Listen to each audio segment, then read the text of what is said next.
নামাজের পরে অল্প সময় আল্লাহর মহব্বতে আল্লাহর ঘরে বসার সুযোগ করে দিয়েছেন, সেই জন্য শুকরিয়া আদায় করে সকলে আরেকবার বলুন আলহামদুলিল্লাহ। আল্লাহর ঘরে বসে থাকা এটা সব মানুষের কাজ না। আল্লাহর ঘরে বসে থাকা এটা ইমানদারের কাজ। কি বলেন, ঠিক কি না? বলছে মাছ যেমন পানির মধ্যে শান্তিতে বাস করে, ইমানদারের জন্য আল্লাহর ঘর সেরকম শান্তির জায়গা, এটা আরামের জায়গা, ভালো জায়গা। এটার ভিতরে আপনি যতক্ষণ থাকবেন ততক্ষণ আপনার উপরে আল্লাহ পাকের রহমত বর্ষিত হইতে থাকবে। এতে কোনো সন্দেহ আছে? আল্লাহ আপনার নিজেই বলছেন যে তোমরা যখন আমার ঘরে প্রবেশ করবা তখন আমার কাছে একটা দোয়া করবা, আল্লাহুম্মা ফতাহলি আবওয়াবা রাহমাতিক, হে আল্লাহ তুমি আমার জন্য তোমার রহমতের দরজা খুলে দাও। তো রহমত এমন একটা নিয়ামত যে রহমত ছাড়া কোনো জিনিস বাঁচতে পারে না। মানুষ বলতে এমনকি সমস্ত সৃষ্টি জগৎ রহমত ছাড়া বাঁচতে পারে না। রহমত যদি না থাকে একটা গাছ বাঁচবে না, মরে যাবে। কি বলেন, ঠিক কিনা? এটা যদি পানি, গাছের গোড়া যদি পানি না দেওয়া হয় তাহলে কয়েকদিন পর দেখা যাবে গাছটা মরে গেছে। তাহলে মানুষ তার ইমানের জন্য রহমতের দরকার আছে কি না? তার ইমানের জন্য রহমতের দরকার। আর এই রহমত পাওয়া যাবে কোথায়? রাস্তাঘাটে পাওয়া যাবে? এই রহমত পাওয়ার জায়গায় হলো আল্লাহর ঘর, মসজিদ। জোরে কোন সুবহানাল্লাহ। আল্লাহ পাক সমস্ত রহমত মসজিদের মাধ্যমে বিতরণ করেন। সেই জন্য মসজিদে যতক্ষণ বেশি থাকা যায় ততই ভালো। আর বিশেষ করে বলা হয়েছে যে এই যে জুমার নামাজ আমরা আজকে পড়লাম, আজকের দিনটা আর অন্যান্য দিনের মধ্যে কি পার্থক্য আছে কিনা? অনেক পার্থক্য আছে। ইযা নুদিয়া লিস-সালাত মিন ইয়াউমিল জুমআত ফাসাউ ইলা যিকরিল্লাহ, বলছে জুমার দিনটা তোমরা আল্লাহর জিকিরের জন্য ছেড়ে দাও। তাহলে জুমার দিনটা আল্লাহ পাক নিজেই বলছে এটা তার জন্য খাস করে ছেড়ে দেওয়ার জন্য। আমরা তো সেটা করি না, কি ঠিক না? আমরা এসে কোনো মতে নামাজটা পড়ি, পড়ে আবার তাড়াতাড়ি করি। কিন্তু বলা হয়েছে এই জন্য যে প্রত্যেকেই এই পৃথিবীতে আমরা যারা বাস করতেছি, আমাদের নিজস্ব কোনো জায়গা জমিন আছে? কি বলেন? যে বাড়িতে বাস করি এটা কি আমার বাড়ি? এটা কি আমার বাবার বাড়ি? এটা কি আমার দাদার বাড়ি? তাহলে অনেক আগের থেকে যারা মালিক ছিল তারা তো কেউই নাই, তাদের বাড়িতে আমরা বসবাস করি। তাদের বাড়িতে যে আমরা বসবাস করি তাদের জন্য আমরা কি করি? তাদেরকে আমরা টাকা দেই, ফত্তন দেই, মাসিক বেতন দেই, কি দেই? কিছুই তো দেই না। তারা আমাদের কাছে কিছু ফানা আসেনি নাকি? নাই। তারা প্রত্যেক শুক্রবারে এই রুহগুলি বাড়িতে আসে। রুহগুলি আইসা ডাইকা ডেকে ছেলেদের বলে, তোমরা কি আমাদের ভুলে গেছো? কার বাড়িতে থাকতেছো, কার বাড়ি খাইতেছো, এই সব কিছু কার ব্যবহার করতেছো, ঘর কার, বাড়ি কার, এই কিছু প্রশ্ন করে তারা। কি বলেন, ঠিক কিনা? তো প্রশ্ন করার পরে যদি দেখা যায় তোমরা তাদের জন্য কিছু করো, তখন তারা খুশি হয়ে তোমাদের জন্য দোয়া করে দেয়, আল্লাহ তারা আমাদেরকে ভুলে নাই, তুমিও তাদেরকে রহমত দিয়া শান্তিতে রাখো। তাইলে দেখা যায় আপদ বিপদ বালা মুসিবত থেকে আল্লাহ পাক তাদের বাঁচিয়ে রাখে। কি বলেন, ঠিক কিনা? তো সেই জন্য এগুলি একটু খেয়াল রাখবেন সকলেই। জুমার নামাজের পরে বসে একটু আল্লাহরে ডাকলে কোনো অসুবিধা নেই তো। আর আল্লাহর নবীর উপরে দুরূদ শরীফ পড়তে অসুবিধা কি? এরকম তো না বলে আল্লাহ পাক এই নবীর উপরে দুরূদ পড়তে বলছে, ওই নবীর না করছে, ঠিক না? সব নবীর উপরে আমরা দুরূদ পড়তে পারেন, অসুবিধা? কোনো অসুবিধা নেই।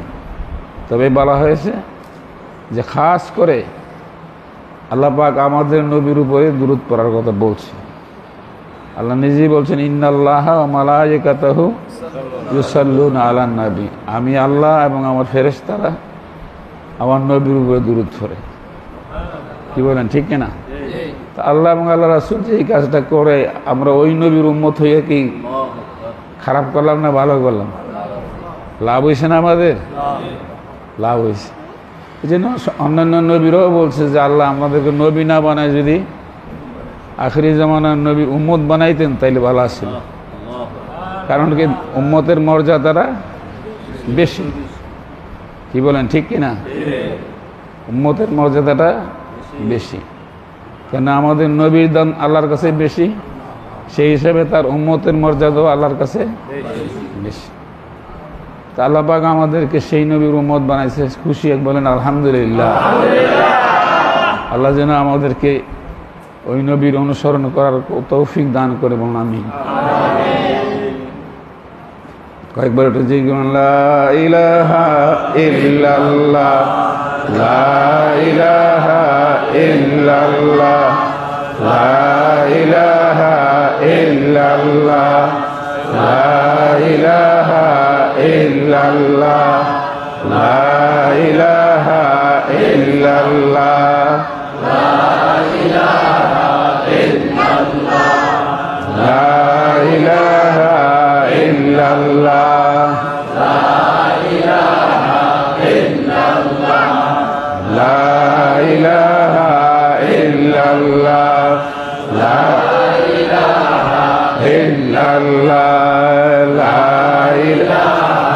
ইল্লাল্লাহ, লা ইলাহা ইল্লাল্লাহ, লা ইলাহা ইল্লাল্লাহু মুহাম্মাদুর রাসূলুল্লাহ সাল্লাল্লাহু আলাইহি ওয়াসাল্লাম। চক্ষুটা বন্ধ করে কালবে দিয়ে খেয়াল করুন, প্রাণ ডাক দেখুন আল্লাহ। আল্লাহ, জীবনের গুনাহ নিয়ে বইছি আল্লাহ, কার জন্য জানি এই জুমার নামাজ জীবনের শেষ জুমা হয়ে যায়। কত মানুষ এই মসজিদে নামাজ আদায় করছে, আজকে তারা কবরে চলে গেছে। মাবুদা, আমরা তো সেই কবরের যাত্রী হয়ে গেছি, মরবার আগে আমাদের আমলের গুনাহগুলি মাফ কইরা দাও। মহব্বতের সাথে আল্লাহকে প্রাণ বেড়ে ডাক দেন, কলবের মধ্যে জবাব দেন আল্লাহ আল্লাহ আল্লাহ আল্লাহ আল্লাহ আল্লাহ আল্লাহ আল্লাহ আল্লাহ আল্লাহ আল্লাহ আল্লাহ আল্লাহ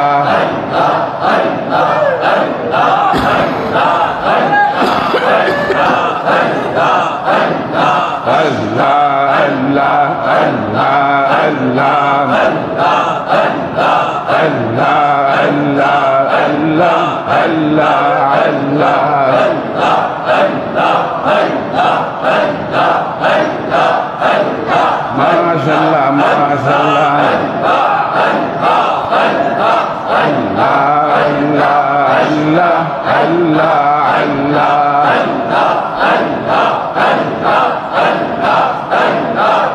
মাশাআল্লাহ মাশাআল্লাহ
আল্লাহ আল্লাহ আল্লাহ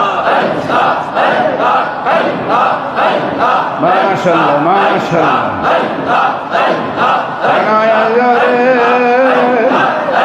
ও মদিনা পাগলা জোহর বনে সেরা আমার ডাকো আল্লাহ আমার গুনাহ মাফ হচ্ছে আল্লাহ জীবনে গুনালে বলছি আল্লাহ আল্লাহ আল্লাহ জীবনে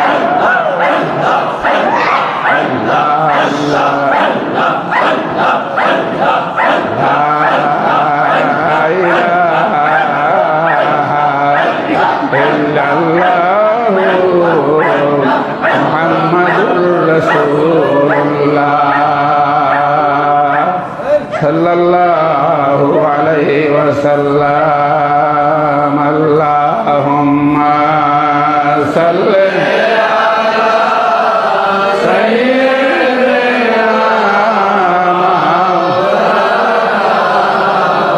Muhammad wa ala ali sayyidina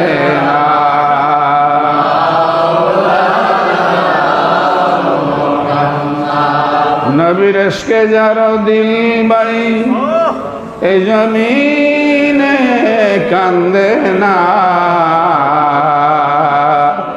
রোজ হাসরে বয়ান তারা নবীজি দেখা পাইবে না আল্লাহুম্মা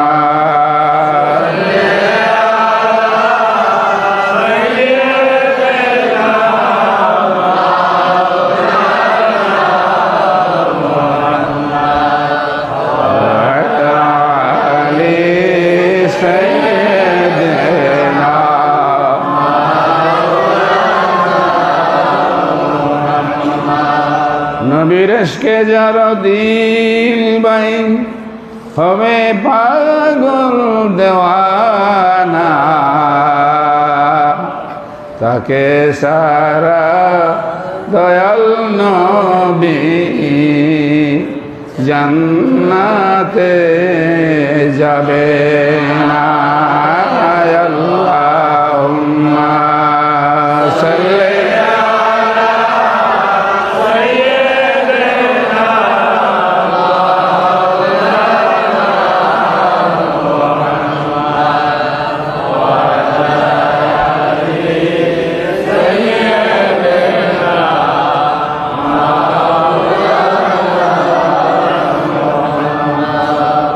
সকলে গায়ে গায়ে ধরে বসেন কে বায়া দিতে আসছিল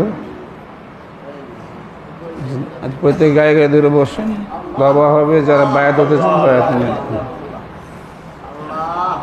আউযু বিল্লাহি মিনাশ শাইতানির রাজীম বিসমিল্লাহির রহমানির রহিম লা ইলাহা ইল্লাল্লাহু মুহাম্মাদুর রাসূলুল্লাহ সাল্লাল্লাহু আলাইহি ওয়াসাল্লাম আয় আল্লাহ আমি তওবা করিতেছি সমস্ত গুনাহ হইতে কবিরা সগীরা শিরক বিদআত জানা অজানা ইচ্ছায় অনিচ্ছায় প্রকাশ্যে আর গোপনে ইয়া আল্লাহ যত গুনাহ করিয়াছি সমস্ত গুনাহ হইতে তওবা করিলাম বাকি জীবন